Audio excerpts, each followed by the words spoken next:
Welcome, everyone. Welcome to you, to amazing subscribers and viewers today. Welcome to Lucia Gabriela TV, the place to be where we learn everything we can about love, relationships, sensuality, and sexuality.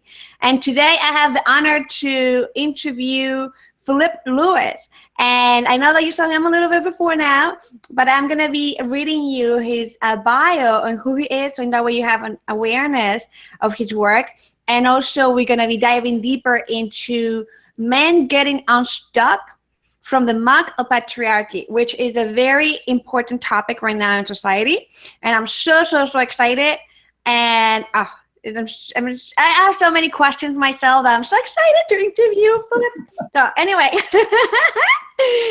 thank you so much, Philippe, again. So Philippe Lewis is a love coach, a certified sexological bodyworker, trained somatic practitioner, an epic event producer for the last 18 years. He has been exploring love, relationship, intimacy, sensuality, and sexuality with individuals and communities through teaching, writing, coaching, and events, with the goal of growing men and women into better lovers and better humans. He's a father, a lover, a partner, a husband, a teacher, a producer, a writer, a social artist, a coach, a counselor, and much more. So he has a deep appreciation for people and life, and his deepest wish is to live everyone a little bit better and a little bit more delighted wherever he goes. You are welcome. Every time. Thank you so much, Lucia. It's every time I hear the bio, I'm thinking, wow, this is such a mouthful. And the truth is that as human beings, we're very diverse creatures. It's very difficult. I mean, I know some people do it, but for me, just to really understand what's going on out there in the world and between people is that our relationships are made of multiple people that are extremely complex human beings, organically grown day after day with experiences, and it's impossible for it to be so simple that any one person would just be focused on one thing. Like, we have diversity of skills, a diversity of qualities, and a diversity of experiences. And then so when we interact, things get even more complex, or for some people complicated. Just like that Facebook update, it's complicated in the relationship. So anyway, so that's why that's the short reason why my bio is such a mouthful is because as I've grown, I've accumulated these different skills and expertise in different areas. But the one thing that struck me when you're speaking is that what you're about is intimacy, sensuality. What was that? The 4 words. Wow, I got confused all of a sudden. It's the same ones: intimacy, relationships, sensuality, and sexuality. We have very similar ones. So when you asked me to be on your show, I got super excited because I was like, wow, we have a similar love for similar things. So we're gonna get along just fine. I love it. And yes, and like when I was first of all, the way that I met you in the aspect of through social media, that I love social media for that reason, is I get to know amazing people in our community. And I learned from you, from one of our mutual colleagues, Muse, she changed her name now, but and she was part of she was part of the shows that you did with Playboy. And right. And yes, and that was like, when I saw you in that show in Playboy, sharing and working with these women, helping her try to really enjoy pleasure and be in that arousal state, and really share that. And the way that sometimes we play is so beautiful, and so it has a lot of meaning to it, and the way that we connect with people is so deep that sexuality, like an aspect of sex, was not part of it. Like, people would think like you go to Playboy and you're like, what? I'm getting educated in connection and intimacy and all that stuff.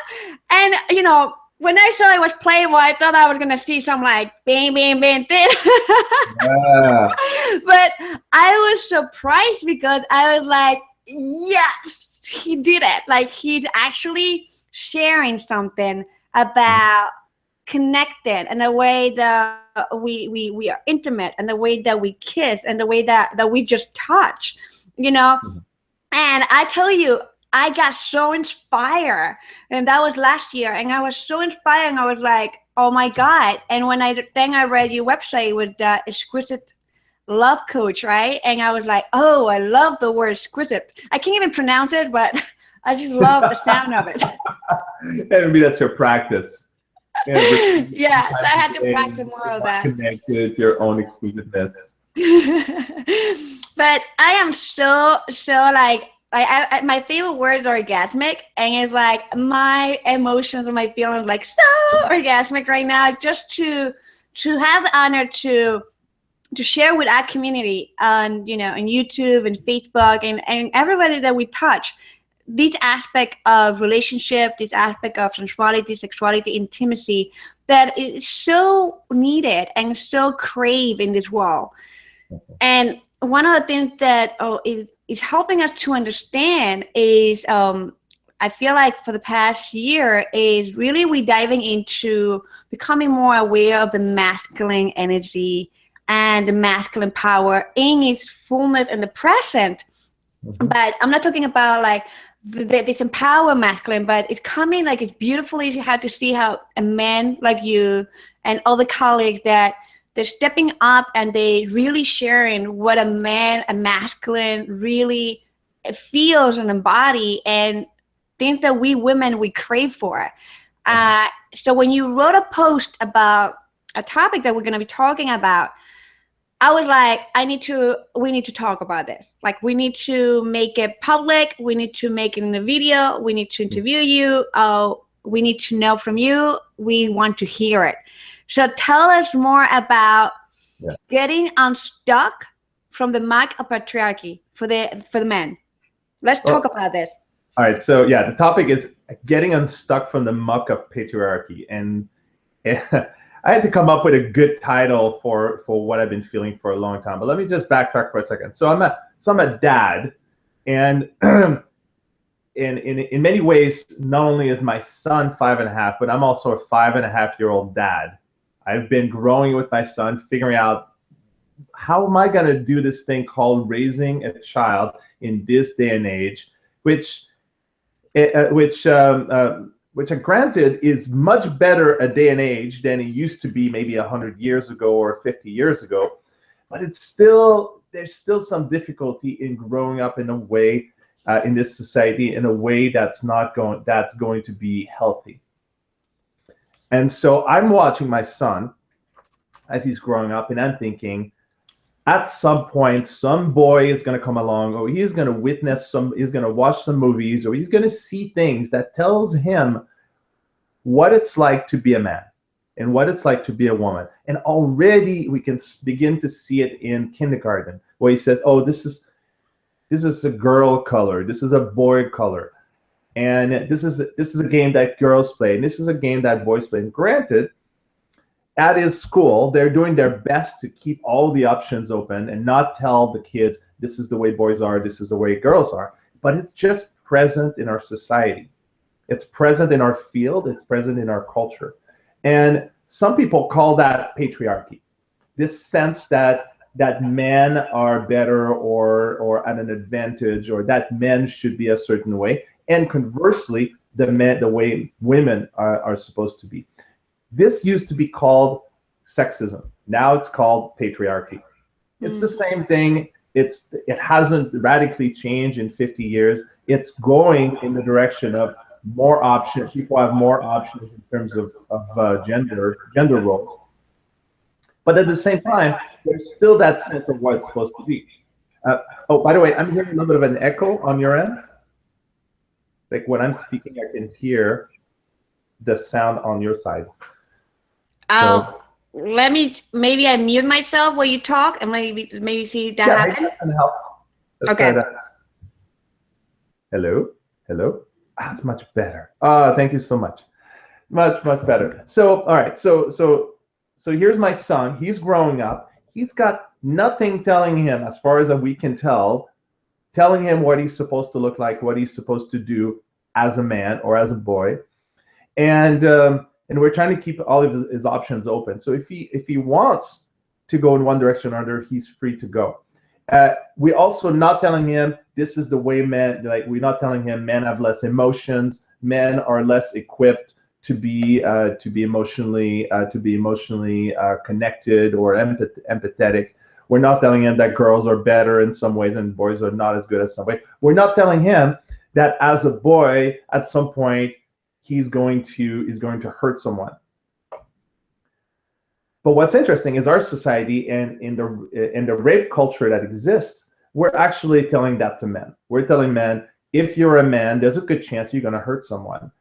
If you're a man and you have urges, there's a good chance that somebody's going to be impacted negatively by your actions.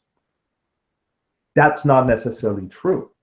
But because of the cultural climate that we live in, called patriarchy, this is the message that gets pushed around all the time. We're saying that men can easily be misogynistic. We're saying that men are more likely to rape. We're telling people based on statistics what's most likely to happen, but we're losing track of the individual. So what I call the muck of patriarchy is this sort of like this idea that if we don't watch ourselves, we're going to get stuck in these ideas and these idealistic sexist views, and we're going to have to get ourselves unstuck from them.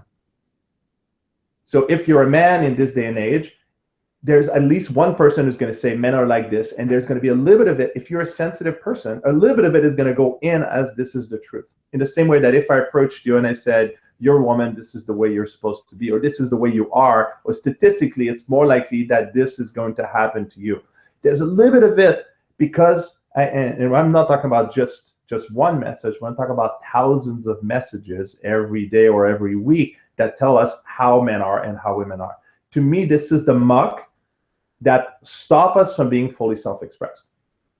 So that's the topic for today is in what ways do we get stuck in these views, and in what ways do we want to either get unstuck or at least do our best to not get more stuck in it, or is supporting others in having greater freedom in the areas of basically around sexism. Back to me. Back. So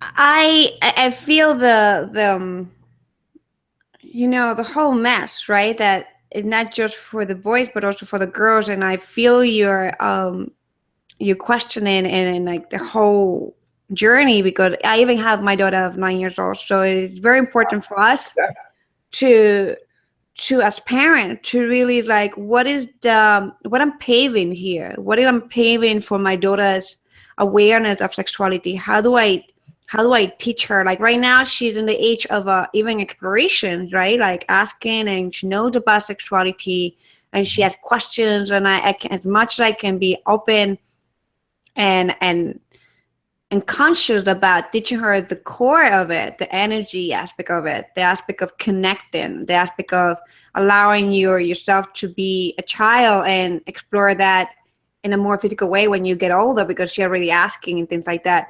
And it is interesting because the reason why I'm mentioning this, even though that is something personal, well, it's life.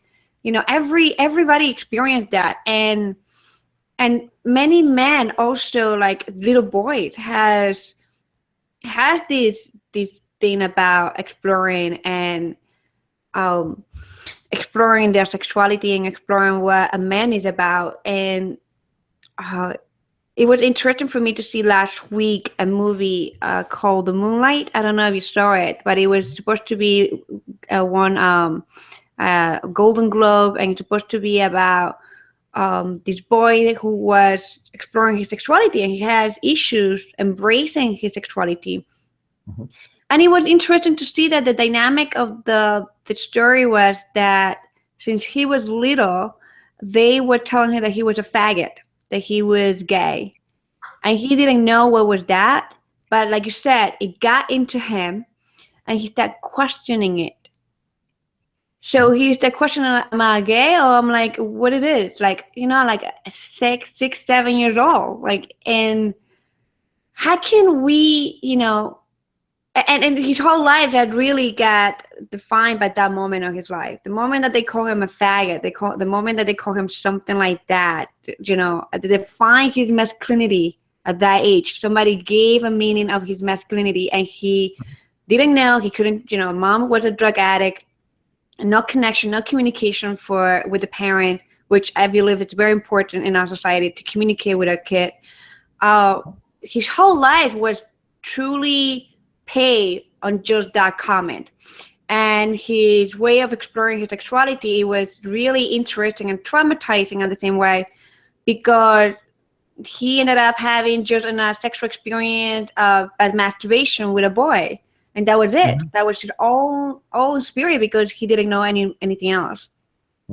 So how, when we're talking about men getting unstuck of the Muck of Patriarchy, how can, you know, we women, I love to interview men and to hear your point of view and also to your observations and your experience. How can, as a mother, you know, because a lot of my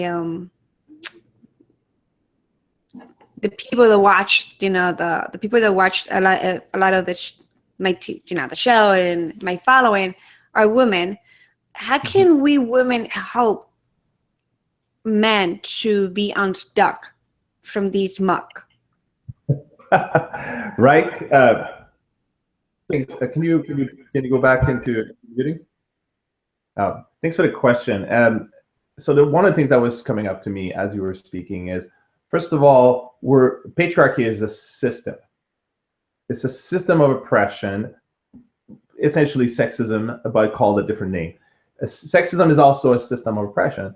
And what a system of oppression does is it diminishes people's ability to fully choose for themselves. It reduces freedom. And there's a belief somewhere that it gives freedom to one and removes freedom from another. But to me, I feel that this is a little bit of a limited view. To actually give men more power is actually giving them the kind of power that is actually not fulfilling.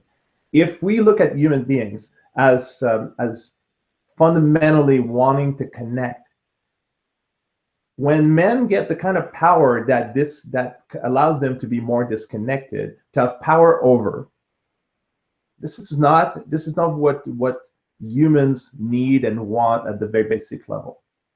So while you could see a society where men have been or are in a higher level of power, and essentially women being in a lesser level of power, that kind of disconnect, that kind of difference actually is a disconnect. The greater power is actually not helpful. It's a substitute for connection, but it's not actually what people and fundamentally human beings want. So your question was, how can women help? And I have a few women in my life who are just, they're champions of men. They're champions of masculinity, champions of men. That doesn't mean they're masculine themselves, but they deeply appreciate men, and in a way that goes beyond. There's some views that see women who have been victimized as sort of turning around and loving men in a way that's out of balance. What I'm speaking as is women who want to have a deeper connection to men for everything that they are and everything that they're not.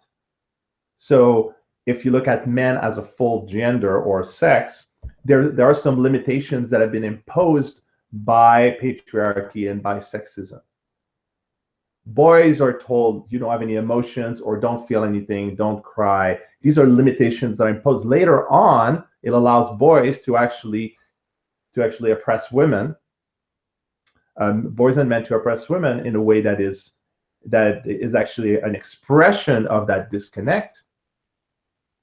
So when women come in and love men for everything they are and everything that they're not, their strengths, their limitations, and connect with them at all of these levels, because they can see that these are human beings rather than demons to be eliminated. What it does is actually causes men to connect more deeply with themselves.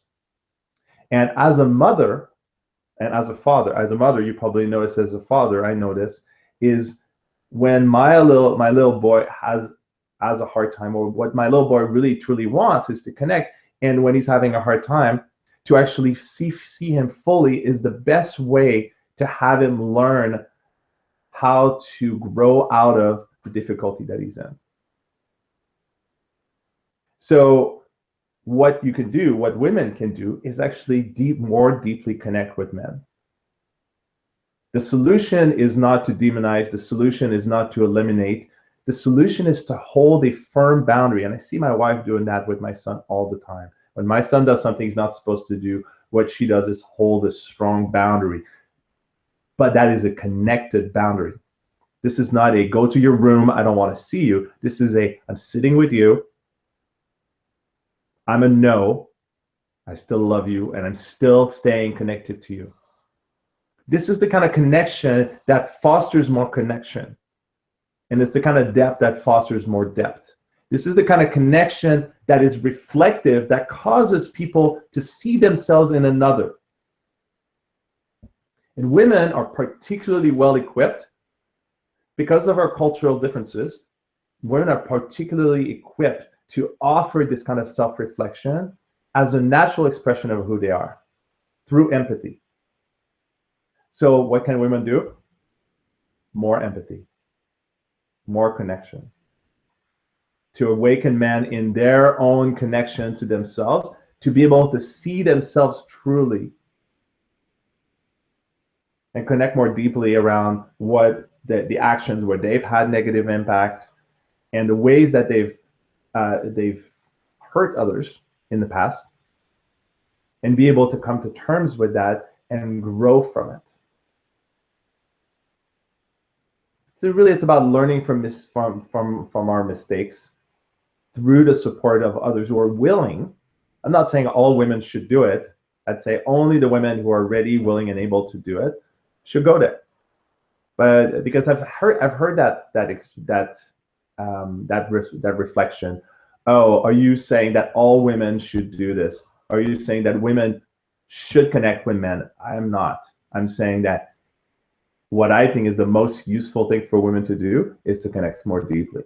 And some women are not up for that. Some women have been hurt. And the result is they need to do some healing. And they can't do it. And they can't support men until they've done that healing. And even when they've done that healing, it's still their choice. So I respect the choice of every woman. And I respect the choice of every man as they're on their path. But everyone is in a different place on that path. And so, and the best way is through connect. The best way to growth is through connection.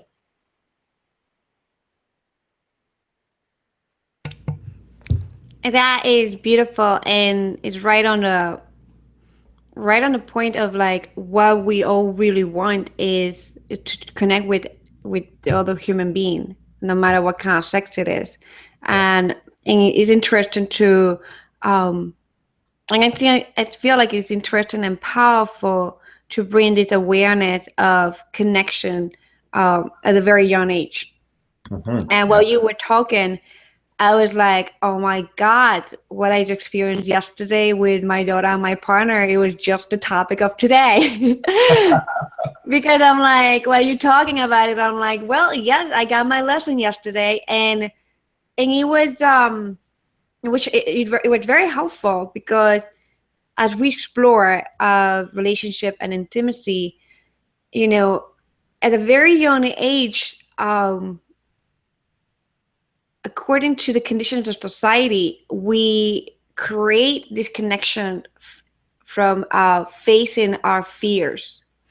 and we disconnect from people, and we disconnect from a parent, we disconnect when we do something that it wasn't pretty, wasn't right, or it was not look the right way. So we become shameful, and we become guilty of something, and then we have this guilt of that we did something wrong, but we still don't understand it, and we learn at a very young age to avoid it. And it's like a habit of like anytime that you have a problem, instead of facing it, we avoid it. So that's what like the work that we do, if to get intimate with somebody, it's like we have to face our fears, we have to face our shadow, our inner child, and go back to that state of innocent, and really face whatever comes their way through connection.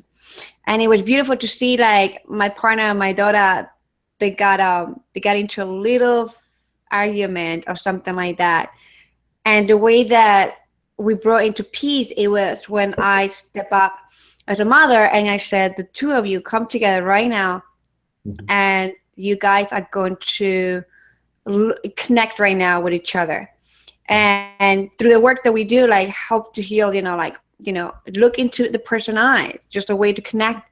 And I was seeing my daughter that she would be, my partner already experienced it, and he have done this work, and that was his benefit. But my daughter has, she's still young, like very, how are you going to teach all these things that we learn about sexuality and tantra and all that stuff to a young person? And I said, that's the first step, helping our kids to really connect with the parent and everybody who they have an argument with, and connect and be fully present. So it was a beautiful exercise that I witnessed yesterday, where she was so like avoiding contact, and I was just fully present there for her. And I said, please, and like holding space for her. And I said, please allow yourself to see, the love that he has for you. And whatever the argument was, it was not meant to hurt you, but it was just, and the other person too, like my partner, please connect with her. And it took us like 15 minutes. But in that journey of like get them together and her to connect with my partner, looking at the eye without looking to other part, and really, really the one point where she got it, like she was there and she was not afraid anymore of that she said something wrong and she did something wrong and she was guilty or ashamed, but she really was connecting with the soul of that person. So what you sharing right now, it really just bring a lot of I feel like it brought the topic of today of connection in many levels, because we are living in a society that even parent with losing connection with a kid, and the way that we think that we're connecting is when we buy them what we didn't have. Oh, I'm giving my kids what I didn't have when I was a child, but they're missing this connection of intimacy of the parent. And I feel like it's a beautiful practice to start connecting at a very young age, and see, men and women, and we all connecting each other. You have something to say, and you want something else to say about the aspect of what else. I mean, I know connection is powerful, but for somebody, for example, for somebody who is not even aware of the work that we do, who is so new to this, and who really want to repair the relationship, and they are living with a man who's stuck. I know that you mentioned about being more empathy and more connection, but what does this really mean in like practical ways, like showing empathy? Like how can we show empathy, especially if you're in a relationship that that you're surviving right now in a relationship? How can, I know that the woman has to do a lot of healing herself, and then from that place she can, but meanwhile, while she's doing that healing, what could be a goodie that we can give her for that? So there's a few different things that can happen. So again, I take a lot of my notes from parenting and watching my wife, who's my wife Paget, who's a ninja when it comes to parenting. Like, she has empathy in such a way that the answers just come. I'll ask her, like, how did you do that? And she'll say, I don't know. I just kind of knew. And so I'll just give a few things. I'll just show a few things that she does that I think really makes sense, because I can see how that connects. She does it naturally. I have a tendency to kind of look at it from, well, what are the tools? And so when my son is upset, and what I'm saying can apply not just to a child, but it can, as you mentioned, but it can also apply to your partner. See, what happens is that in relationship, we get to reparent each other. That's a given. There's always an inner child in our partner, and there's our inner child. And when we're engaging with our partner, often when we get upset, it's our inner child that's really actually getting upset. There's the part of us that's really young, and often you can see that in your partner. They're getting upset about something, and you're thinking, wow, you're like 5 years old right now. I'll ask that of my clients and my partners, like, how old do you feel right now? And often the answer will be 7, 5, 4, 13, when it's the rebellious teenager coming out.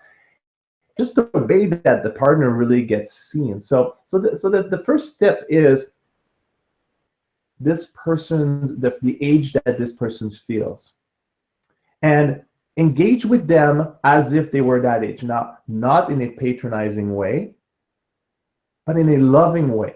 Like, when you recognize as if this person was your child, because in some ways they are. In some ways, if they're your partner, they're attached to you in a very deeply heartfelt and sometimes nonverbal way.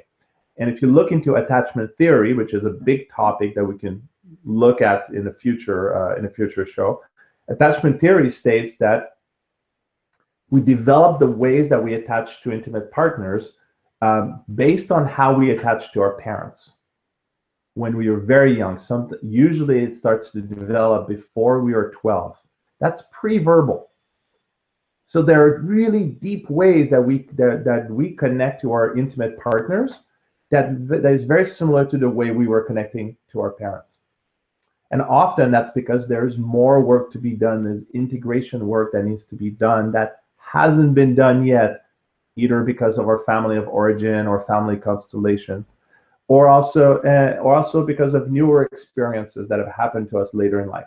But all of this to say, the inner child is present in each of us, and we get to reparent each other, regardless of our actual age.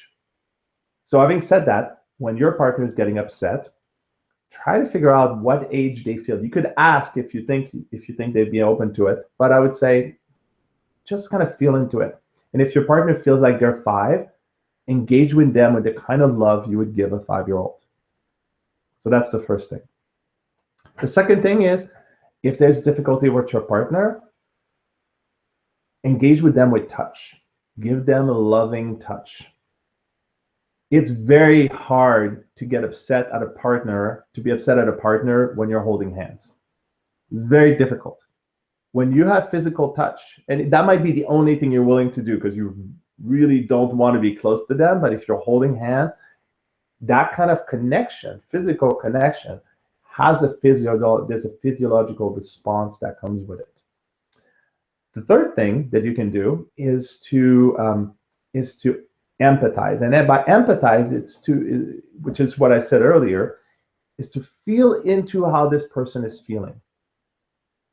If you have difficulty being empathetic, then what it means is kind of trying to figure out what they're feeling and imagine yourself feeling the same thing. And that's the next best thing to just feeling it. So if your partner is angry, then you can kind of sit with them and figure out, like, what is it like for them to be angry? and imagine yourself being angry with them, not at them, but with them, so you get their world. That's empathy. Empathy really is a more naturally arising version of what I said, is to put yourself in the other person's shoes in terms of emotions. It's very similar to if you were to bump your head on something, and we do this with kids all the time. We go to them and say, "Oh, that must have hurt," right? And there's a part of us that's imagining how that would feel, so that we can feel it with them. And connection happens when we feel the same thing as somebody else feels. They know that we're feeling the same thing. We know that they know that we're feeling the same thing. And in this sort of imitation game, the feeling of connection arises, and the feeling of support, and the feeling of love. So those are some of the things that I recommend, and women can do, but men can do too with their partner. Because men often will say, "What should I do?" Right? Men are very much into doing. It's a cultural thing. Acts of service as a love language. And so I recommend to men in some cases, the doing is more of a feeling. You're not fixing something. You're just being with the person. You're being with the 5-year-old. You're being in connection with touch. That could be when you're holding hands, or you're offering a comforting, loving touch. And it's also being with the emotions. So it's not about the story. It's about being with the person. The more you're being with the person, the faster the whole experience will evaporate. The faster they'll calm down. Because the whole upset is about expressing a need for connection. And so, just to go back to how women can help.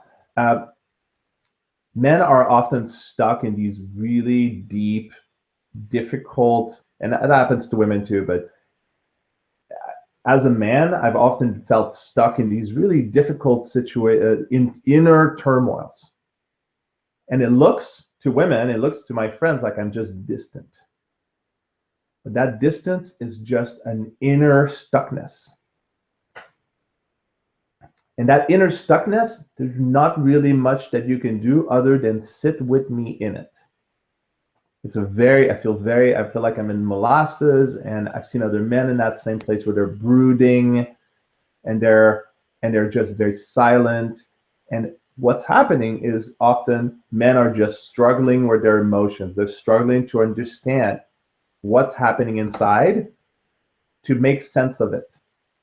And it often feels just like discomfort and fuming and upset, but without any specific direction. Or sometimes it's actually loud. So the best thing that somebody can do with a man who's in that situation is just sit with them. So again, sit with gentle touch if they want it, and sit with the 5-year-old, or sit with the inner child. And just ask gently, like, is there anything I can do? Can we just sit together? Very, very simple things. So there you go. Sorry, that was a little bit longer than I expected. No, actually, you kind of like respond a little bit into the other question I was gonna ask you. How men can get unstuck within themselves. And you mentioned this, we can be fully present and being with the person and being compassionate and Empathetic. So that's what can we do with women? Like, which you share amazing tips. How do you feel right now? Engage with them at the age. Engage with touch. Yep. Become empath. Really feel allowed to feel the emotion, be present, honor the space. Yep. So let me answer the question I think you're about to ask, which is, how do men do this with themselves? Yeah, you got it. Right. so here's the short answer. Everything I just said to women, men should do with their own inner child. Okay. Everything, but they should do it internally. sit with the 5-year-old, sit with your inner child, be in touch, but in this case, it would be internally. Like you could imagine holding your inner child, you can imagine holding their hand, and you can imagine just being with them in the upset. So what that looks like, so to speak, internally, is the man feels into their inner child, gets in connection with him, and just sits with the emotion with their inner child as if they're an adult, because they are also an adult. They know what's going on. They've been through life. They know how to drive a car. They know how to handle businesses, and they're like a much more mature version of their inner child. And one of the most useful things that a man can do is to sit with their own inner child and reparent their own self. But often what happens is that people are raised in a way that was not the right way that was not the right kind of parenting. So they become adults, and the way they reparent their inner child is totally the wrong way. The way they parent their inner child is, go to your room, I don't want to talk to you. It's very much like the way their parents used to do it, because that's what they learned. So the man, both men and women, have to learn to parent their own inner child and parent each other's inner child in a way that is completely different than often they were raised. It's about really teaching their inner child that whatever that they don't need, that their upset is okay, that their tantrum actually matters, that their needs actually matter. It's about really getting in right relationship with your own inner child and the inner child of your parent, of your partner. That's what it is. I mean, when it comes right down to it, if every man and woman could do that with themselves and with each other, a whole lot of issues in our society would go away.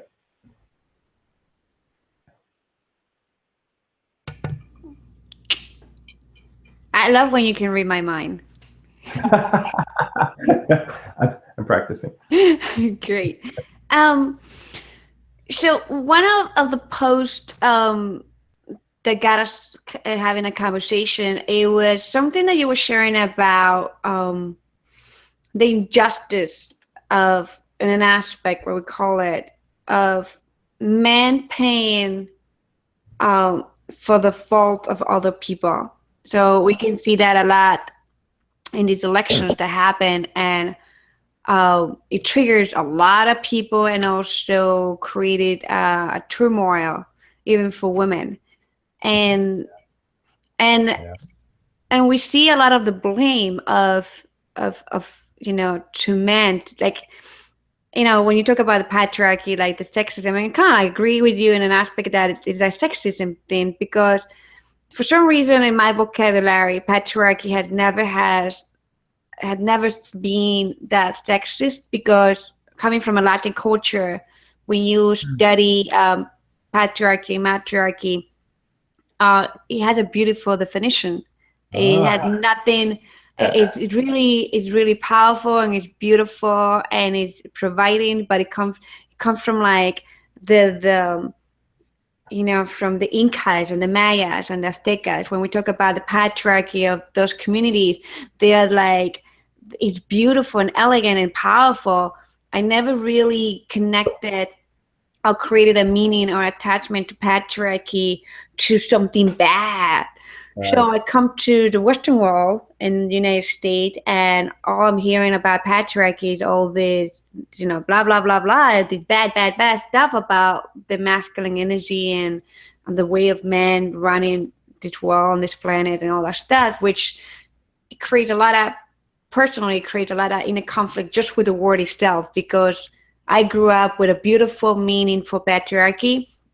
And when I hear everybody talking about patriarchy, that now resonate with what I create, what I have felt and experienced at the meaning. So I'm glad that you say something about sexism, because that's pretty much what it is. That really that resonates with me better that way. Yeah. And I can live my patriarchy beautifully and nicely in an altar. So it really means the greatness for me. Yeah. But can I interrupt for a second? Yes. So your beautiful experience of patriarchy is totally awesome. And the muck that I've been speaking about is, if you were in the Western world for long enough, you would encounter enough experiences and enough people who believe that patriarchy is bad, that it would change your experience from a beautiful experience, beautiful, empowering experience, to one that isn't. It'd be like going on a hike and getting your boots dirty. So the muck that I'm speaking of is essentially, it's a social context, it's social scripting, it's social conditioning, it's a system that necessitates people to believe in it for it to exist. And you walk into that system and you say, but wait, patriarchy can be awesome. And of course, you're having, it's like your flavor is sort of like spreading around. You talk to a few people and they're like, well, I never thought that patriarchy could be awesome. Maybe it can be. And they kind of have a lighter or more empowered version of patriarchy. That isn't what they've been believing. At the same time, your vision, your social view on what patriarchy is also begins to get diluted by the system that you're in. So it's like if you were to drop a drop of liquid of color in a glass of water, it would, like if it's a drop of red, it would color the whole thing slightly red, but at the same time, your drop, which is you, would also get diluted. So being stuck in the muck is when you're in a culture for long enough, it changes you. It changes what you believe, what you want, what you think is right, and because you become part of the system. And it's very difficult to get out of the system that you are part of. That's why I'm trying to think, how do I raise my child so he understands the system that he's in without him getting changed and getting impacted negatively by a system that tells him what he needs to be, allowing him to be what he wants to be, because there's a trust that in that he will become a good person.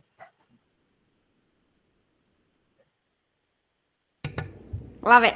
But I was gonna say, like, I love the fact that you put muck of in front of it, because it had been very heartbreaking to me to go to many, even spiritual communities or sexual spiritual communities, and when they talk about the patriarchy, it's like they're talking about the muck, and I love the fact that you put it like an adverb, like a an adjective in front of it, which help, because when I was doing the shadow work, they asked me for a priestess process that I was doing. They asked me to go into my patriarchy and let the patriarchy come out and be the ugly. And I'm like, my patriarchy does not talk like this.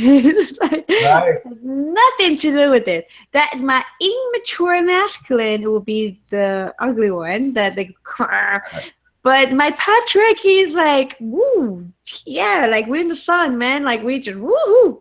So, I really had a hard time with that. So when you send the title, I was really interested to hear your opinions and your perspective of the patriarchy, which I love it. I love the fact that you put an adjective in front of it. So what I was gonna ask before it goes out of my mind is the whole aspect of the injustice that some men are experiencing right now because of the fault of the disempowerment and immaturity of all the men, and which is really hurting our society. And you talk about that in your post, and that there are the accusation toward men. Mm-hmm. And we already tapped a little bit and like, how can we hope? But do you feel like in this time, we know we are in the shadow of the immature masculine, immature feminine, and that's what we live in right now with the election. Do you feel that there's gonna be something like the I would call it a revolution of the masculine also stepping up, and more men like yourself and like other people that I connected with and I'm aware and I love and I adore their work? Do you feel like this is really giving an opportunity for many men to be like, you know what, I am not like that, and I don't have to have accusations like this? So do you think that this is firing up a lot of people to really step more into learning more about the masculine? Yes. Yes, I think there's two ways this can go, and I think it goes both ways, each of those two ways at the same time. So the simplistic view is like a simplistic view, and I'm not saying you're simplistic in that in what you said. One simplistic view is that men are going to say, wow, I don't want to be one of those men, and so I'm going to rise up to the occasion. Of course, there's the flip side of that, which some men are going to say, well, I want to be more like Trump, or I want to be, I love the expression of the immature masculine because I relate to it very outright, and I'm going to do that. So right now, what we're seeing is because of the radical shift in with the two different presidents, the last president and this president, there's going to be a polarization that's going to happen for a while. As people find their people, like who are the men that I can relate to, and who are the men that I don't relate to. And that kind of polarization is going to happen. Unfortunately, what comes along with that is a certain amount of demonization. Who is not my people are the bad ones, and who are my people are the good ones. But of course, they're doing the same thing on the other side. And if we go back to the early part of this conversation, what's needed is not more of me versus you. What's needed is more connection. And so there's something great about finding your people, the people that are your friends, the people that relate to you, the people that agree with you. But if it comes at the expense of connecting with others, then what it is, all that it is just a polarization. And that polarization has the potential to support deeper connection, but it also supports a deeper disconnection. So that's one aspect. Another aspect I see is it gives people who have been hurt a greater chance to speak up, because now they feel like they really have to. Now, the flip side of that is when you speak up, and often speaking up is just based on emotions, and you can project those emotions on particular genders or particular people. In this case, there's a lot of projection towards men and white people. And this projection is just another way of saying, I don't want to connect with you because I think you're bad. And when you look at men are men and women for that matter. I always speak to the other gender because I don't think it's unique. I think each gender has their own challenges, but really everyone is in this together because we're in a system, right? We're in a system of oppression.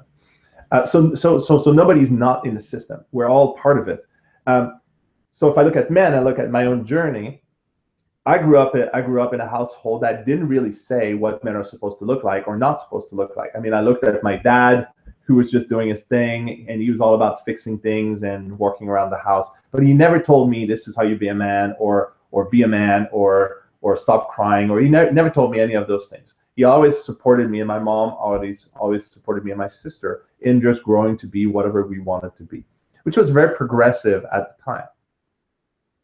So here I am, I grew up, and I moved to the United States, and then I encounter a lot of people who say bad things about men, and I'm thinking, I don't understand why you're saying this. Are you saying that it's like that for me as well? And a lot of people would say yes.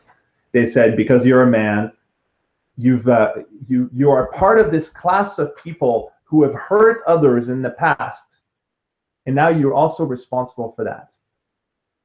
And that was a really strange thing for me to hear, because I didn't really relate to that.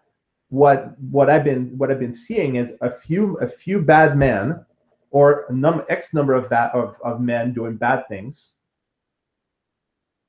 does not mean that I'm doing some bad things.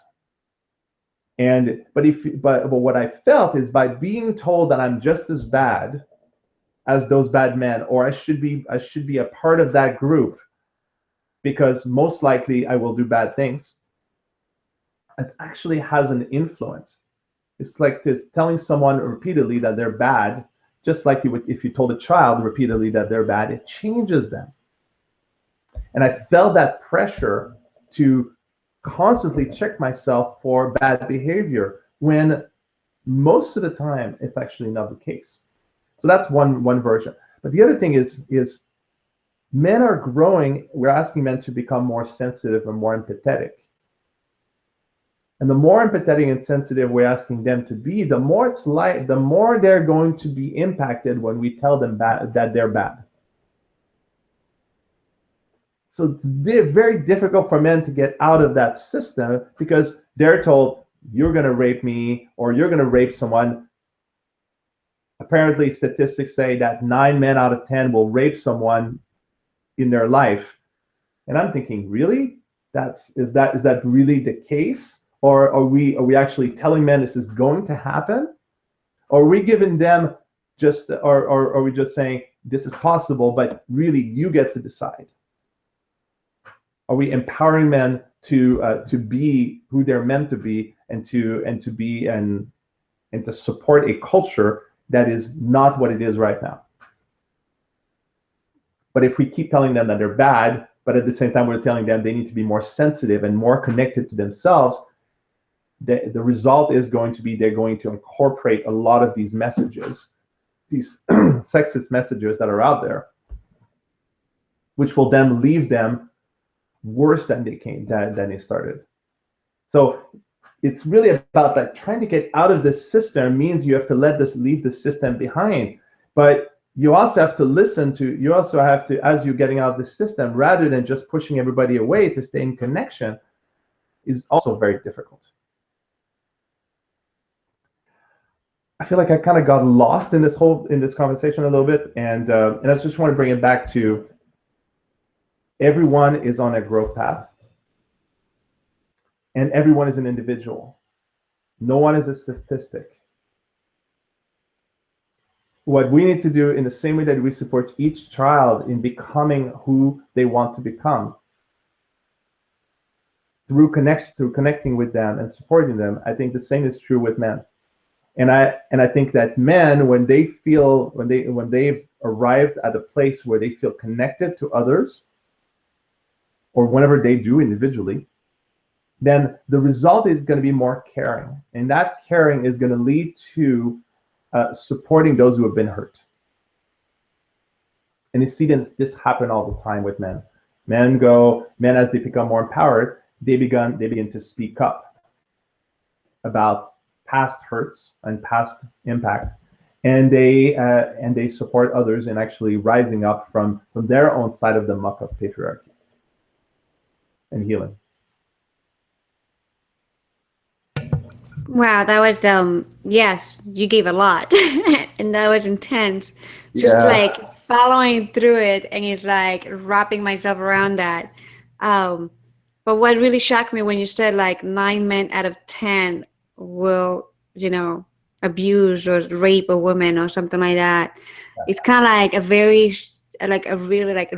that's the real statistic. I'm like, that's like 90 men out of 100. It's like really, like I couldn't even wrap myself around that. That kept me in shock for a little bit. Mm-hmm. And because there are also men who are being raped by women, and men who are being raped by men. So it's something that we really statistics are great, but I feel like sometimes we cannot even trust too much of the statistic, because what are the variables, like where they really came in from. So wow, yeah, that was intense. Shake it. That was awesome. So I really, really appreciate that you took the time to share this with us. And what I'm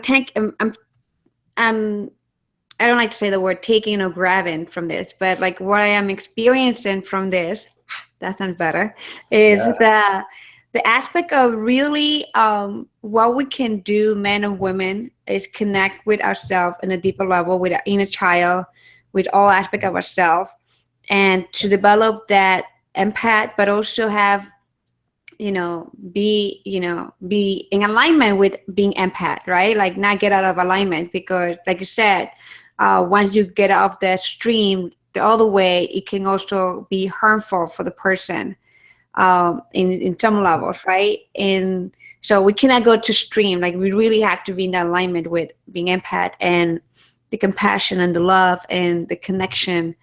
And I feel like the medicine for this topic is connection, like the medicine of it itself.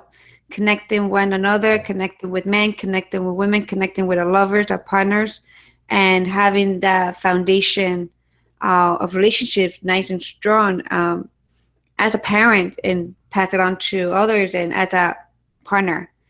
So yeah, so that's pretty much what I am experiencing from this conversation. So I really I'm gonna have to watch this again.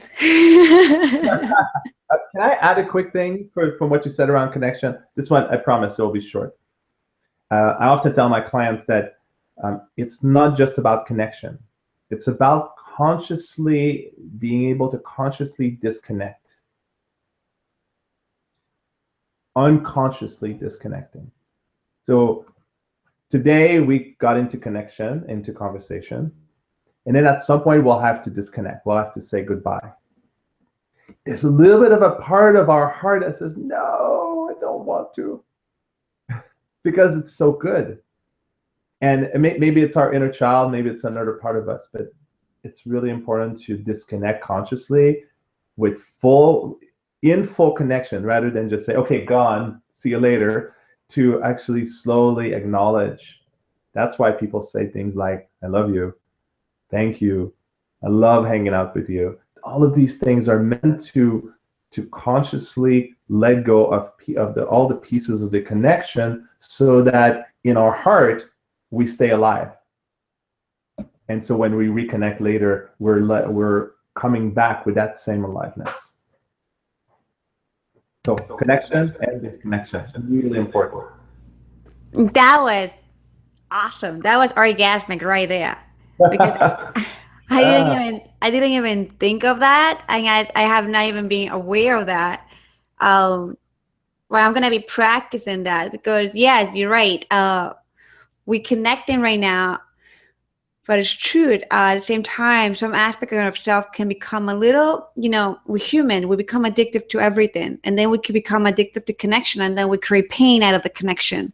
And because we're not disconnecting, like you say, in a very conscious way, we're not disconnecting properly and keeping that connection, but still disconnected. So we're not having attachment, and we're not walking away with a cord, umbilical cord. Yes. And then I'm grabbing everybody's cord, and I'm like, so that's good, right? Like we have to cut the cord every day. And consciously. I love it. I love you. You're so amazing. Thank you so much for your wisdom. You really share a lot, and at the same time it was profound. So I still have to wrap my head around that. in some things that you say that I recommend. I take my notes. I tell everyone you have to take your notes all the time. With you here at Lucia Gabriela TV, exploring and learning and asking questions, you got to have your note with you and review them at least a few times a month, and just practice what you listen and what you review, and put it into practice. And it was intense, but it was like, it really gave me that whole NutriBullet stuff then, you know what I mean? So I really thank you. Appreciate how how people can connect with you and reach out to you for help. Who do you help with? Like I know that you work with men and women and couples. So, well, my main area of expertise is around emotional, somatic, and um, primal intelligence. Can you do your, yeah, thank you. So emotional, somatic, and primal intelligence is what I work on with my clients. With men, I mostly work on emotional intelligence. With women, I'll mostly work on primal intelligence. I think women can go way deeper into their primal selves because the primality of women has been deeply, deeply rejected by society. And I think the emotionality of men has been deeply, deeply rejected in society. The best way to get a hold of me is to go to my website. And you have to listen to it because it's a different extension. So it's not .com, it's .love. So exquisite.love. That's my website. And if you go there, you can click on to find my Facebook profile, to my personal profile, my personal page, which is Exquisite Love Coaching. There's also the video, the YouTube video with what's it called? What was that? Was that the magazine? Oh, Playboy, right? Playboy, the Playboy magazine. So you can see the video. It's like a 10-minute video, and it was about a class that I did. That's about it's called The Art of Sensation Play. So I taught people in the class on how to be connected aesthetically to each other via touch and pleasure. And also, let's see, what's the last piece? So this, yes, if you go on my website, there will be a pop-up, or you can, on the right side, you will see you can enter your information to get my ebook. And my ebook has 14 different games to support you in learning about emotional, somatic, and primal intelligence or primal intimacy. So get it. It's free. It's awesome. It's a lot of things it's a lot of what's in the ebook is things that I've taught in classes. So you get to have it. You get to practice it for 14 weeks or 14 days. It's up to you. And hopefully you do it with a partner or many partners so you can be in the practice of developing yourself and creating more deeper connection in your life. Yay! Awesome. I'm excited about the ebook. Yeah, it's good stuff. Yeah, I didn't, like I get so many pop-ups sometimes, and like it's like the same thing. Everybody talk about the same thing, but this is different. This is like, I'm like after you, I'm getting that ebook today. Well, the thing is, I was teaching these things for many years, and then I realized I want people to have access to it without me being around. So the ebook is just me putting down a lot of the things a lot of my teachings, a lot of ideas that I have. And I'm also working on another book that eventually will be coming out, which is it's a lot of the little bits of clarity that I post on my Facebook wall. So if you also search on Facebook for #ExquisiteLove, one word, then you will see everything that I post. And you can just go down the list, or you can just look every day and create a what do you call that? Like a bookmark, and you just click on it. And I also have if you go on my website, you'll find the links to different Facebook groups that I've created that allows you to just keep in touch and stay informed of all the things that I post. Little bits of clarity around these three topics: emotional, physical, and primal intelligence. But sometimes I actually elaborate and go a little bit outside of that. And that's what I love about you. You're expansive and orgasmic, and sharing all your amazing wisdom with the community. And that's how I had the opportunity to know about you. So for everyone who is watching today, go into his website and follow up on Facebook and YouTube and all the media that he's at, and download the book tonight, and you gotta read it and practice it. 14 days. We're gonna do the 14-day challenge, and I'm gonna lead. Wonderful. All right. So thank you so much, Philippe, again for everything. And I hope that one day I meet you in person, and I maybe I know you're in California. I'm in Sarasota, Florida. So you're welcome to come to White Beach whenever you want. In Sarasota, Florida. We're here in Sarasota. Oh, I hear good things. That's a beautiful place. Yeah, we have the white sand, crystal quartz beach in Siesta Key, and it's like #1 beach in the United States, besides Hawaii. So right, yeah, that's true. So yeah, so hopefully one day we have the blessing to have you here and do a workshop. I would love that. Yeah, that'd be amazing. I love that. I'm getting excited about that. We gotta plan that. So anyway, thank you so much, Philippe, and thank you everyone for showing up today. Thank you for saying yes to come in and learn more about love, relationships, sensuality, intimacy, your passion, and what really, make your life super yummy and orgasmic.